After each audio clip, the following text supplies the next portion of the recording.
True Las Vegas, Scary Story by Jesse Campbell.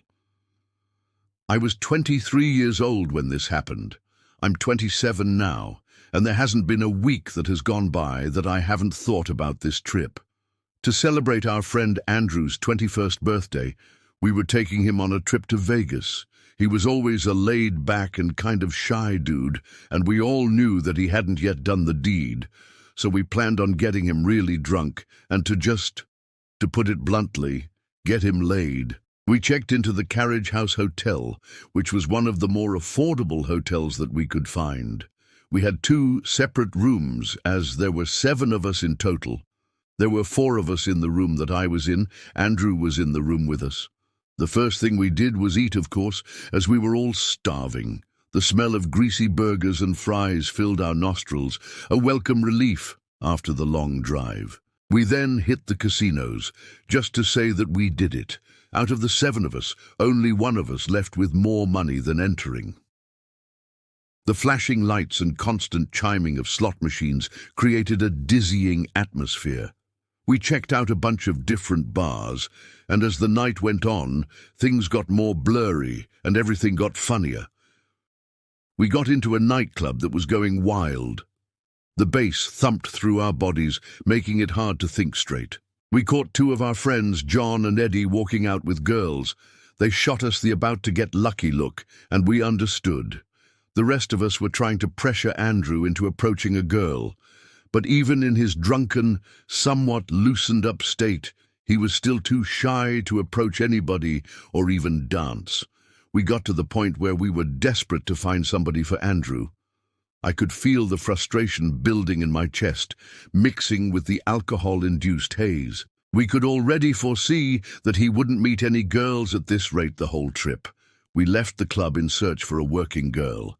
You may think our actions were weird, but as most people were by that time, we were completely intoxicated.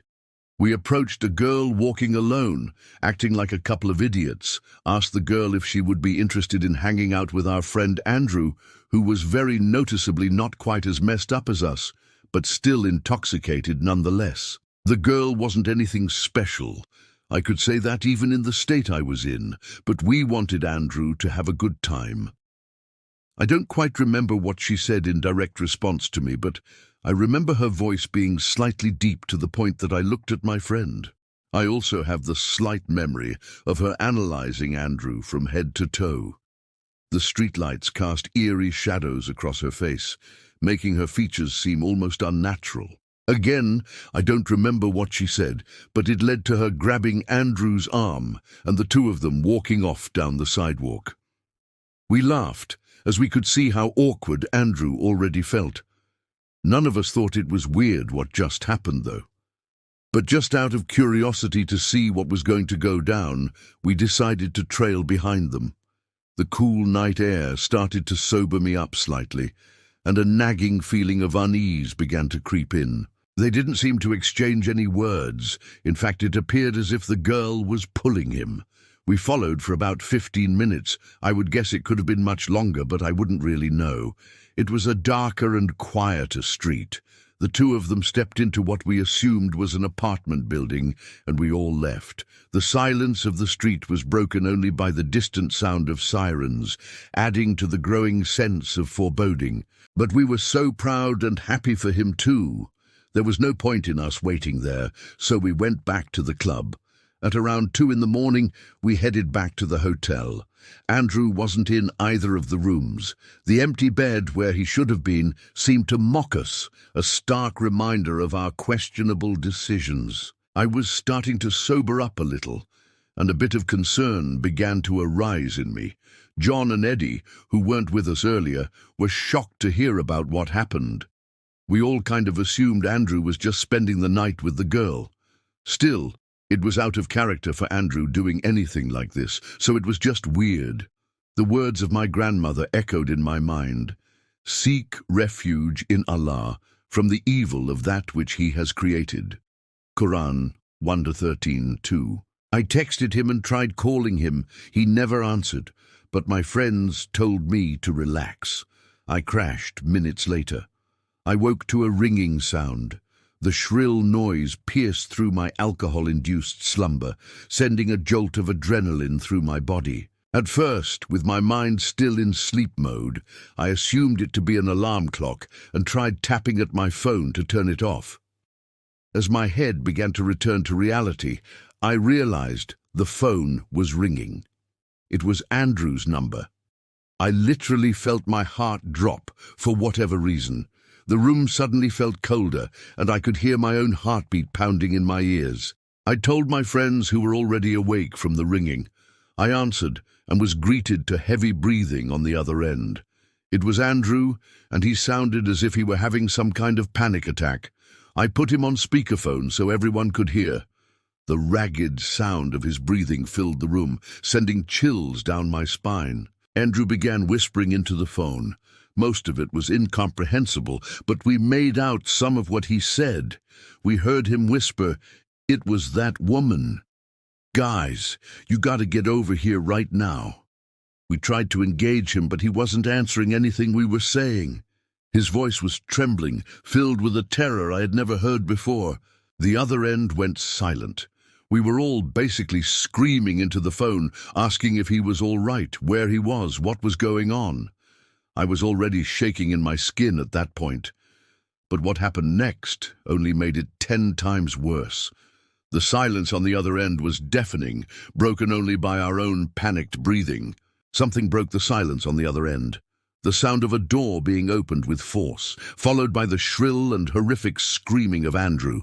Before the sound of the call ending, the scream echoed in my mind, a sound of pure, unadulterated fear that I knew would haunt me for years to come. We were all freaking the heck out. I called the police and tried to remember the address, or at least the street. We were so messed up last night that I couldn't even remember the route that we took. One of my friends claimed he did, though. My hands were shaking so badly I could barely hold the phone, the gravity of the situation crushing down on me. The police came over to the hotel, and they escorted us. My friend seemed to remember exactly where the building was. He guided the police past the club, down the side roads, and eventually to the building. 2 officers from the front car went inside. The wait was excruciating, every second feeling like an eternity. We were to wait by the other car. A few minutes felt like hours, waiting in anticipation and in fear of the worst. One of the officers stepped out. She came over to us and asked us to come inside to confirm if the dead body belonged to Andrew. The world seemed to tilt on its axis, and I felt my stomach lurch. I felt like the entire world just collapsed on my head as John and Jerry both started crying. They didn't want to go in, so I followed the officer into the building, which turned out wasn't an apartment at all. Rather some kind of dark, abandoned storage building. There was the dead body leaning out from the open closet. The stench of death hit me like a physical force, making me gag. The emotionless face, mouth lifelessly hung open, staring up at the ceiling. It was horrible, but it wasn't Andrew. I knew it right away. The most noticeable feature, this boy had blonde hair, while Andrew had black hair. Relief washed over me, quickly followed by a wave of guilt for feeling relieved at someone else's death. The officers had already scoped the whole place out, so they didn't know what to do. I took a look in the closet that I had a feeling Andrew was hiding in. Nothing. Not even a cell phone. The emptiness of the closet seemed to mock us, offering no answers, only more questions. As we left the building, the weight of what had happened settled over us like a heavy blanket. Andrew was still missing, and now there was a dead body involved.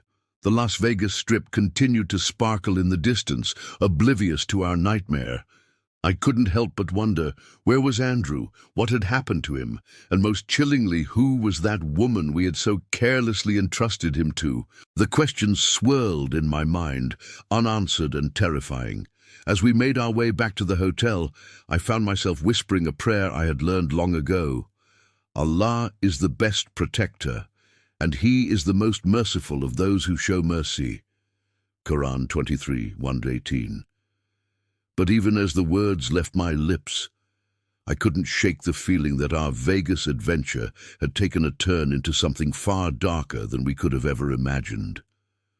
We all tried our best to forget about it, but a little over a month later, I got another phone call in the middle of the night.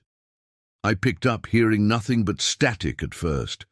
Just as I was about to hang up, a faint yet familiar voice whispered, "Jesse." "Andrew!" I yelled. The last thing I heard was a door slamming in the background before the call cut off. I tried calling him back 5 times, but he didn't answer. So I did what any concerned friend would do. I called the police and had them trace the call. To my shock, the call wasn't coming from Nevada at all. It was coming from New Jersey, our own town, from a house not far away. The police said they'd send someone to check it out, but that wasn't enough for me. I had to go there myself. I punched the address into my GPS, jumped in my car, and floored it the whole 5-minute drive. When I arrived, I found a vacant house on a corner. Creeping up to the front door, I pressed my ear against it, straining to hear any sounds from inside. Nothing. I made my way around back and discovered an open window. As I listened, I heard faint creaks and snaps coming from upstairs, the telltale sounds of someone moving on old wooden floors. My heart raced. I was certain Andrew was in there. Taking a deep breath, I hoisted myself through the window, but before I could even begin searching, I noticed a figure at the edge of the hallway. Someone was standing there facing me, but I couldn't make out their face in the darkness. All I could see were pale, exposed legs and long black hair cascading past their shoulders. It was a woman. My stomach churned as I braced myself, half expecting her to lunge at me like something out of a horror movie. Instead, she turned and ran in the opposite direction. I heard a door slam shut, followed by footsteps pounding down the stairs. Then came the yelling, a man and woman shouting at each other. Heavier footsteps stomped back up the stairs. That was my cue to get out of there. I bolted from the house and dove into the bushes. Seconds later, someone stepped onto the porch. Just then, as if the universe decided to throw me a lifeline, a police car pulled up with sirens flashing. I heard the guy on the porch mutter a curse before slamming the door shut. The police followed him inside. Apparently, the idiot hadn't even locked the door. I stayed hidden, not wanting to startle the cops and risk getting shot. After what felt like an eternity, one of the officers emerged with the guy in handcuffs. I introduced myself and warned them about the woman I'd seen, but they never found her. One of the bedroom windows was wide open. She must have escaped. They found Andrew locked in a closet upstairs. He was in horrible shape, malnourished, his hair long and matted. The stench coming off him was overwhelming. When the police ran the guy's records, they found he'd never been married. There was no way to identify the mystery woman, and the guy claimed he'd only known her for a day. None of it made any sense, and it still doesn't. Andrew admitted he'd been assaulted, beaten, and barely fed. I can't imagine how hard it must have been for him to share that. He said the girl who originally led him to that building was just there to collect payment from people he called the operators. For some reason, they forced Andrew to give them his hometown and addresses of everyone who was with him that night. That explained why they were in our town, but not their intentions. Were they planning to kill us? Add us to whatever sick trafficking operation they were running? The questions haunted me. I'm the only one Andrew's told about what happened. Whenever our other friends ask, I just say I don't know. Things were finally starting to look up when a few days later I got a text from an unknown number late one night. All it said was, "You." They blocked me before I could respond, so I blocked them back. It happened again the next week, and then the next month. I had a feeling it was connected to the incident, but I had no idea how far it would go. One night, I woke to a faint glow in my room. There was light shining through the closed blinds. Not sunlight, but the backyard porch light. I saw a shadow moving outside. Someone was definitely out there. I couldn't see clearly through the crack at the bottom of the blind, so I inched it up ever so slightly. There was a figure standing right by the window, staring directly at me as if they'd been waiting. But before I could grab my phone to take a picture, they vanished. I'm convinced it was the woman from the house. That was the last time I saw or heard from anyone involved in this nightmare. Nothing about this whole situation has made a single ounce of sense, even with Andrew's best attempts to explain. I don't see the point in getting into how Andrew and everyone else is doing now. It's nothing interesting. All I can say is that I'm waiting for the next time I encounter any of these monsters. And this time, I'll be ready to call the police or take them on myself. As I lay awake at night, replaying these events in my mind, I'm reminded of a verse my grandmother used to recite. Say, I seek refuge with the Lord of the dawn, from the mischief of created things. It brings me a small measure of comfort, knowing that even in the darkest moments, there's a higher power watching over us, but it doesn't stop the shadows from creeping in or the lingering fear that this isn't truly over. What were they really after?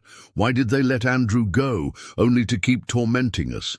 And most chilling of all, what if they come back to finish whatever they started? These questions haunt me, keeping me on edge, always looking over my shoulder, because deep down, I know the truth. This story isn't over. It's just the beginning of something far more terrifying than I could have ever imagined.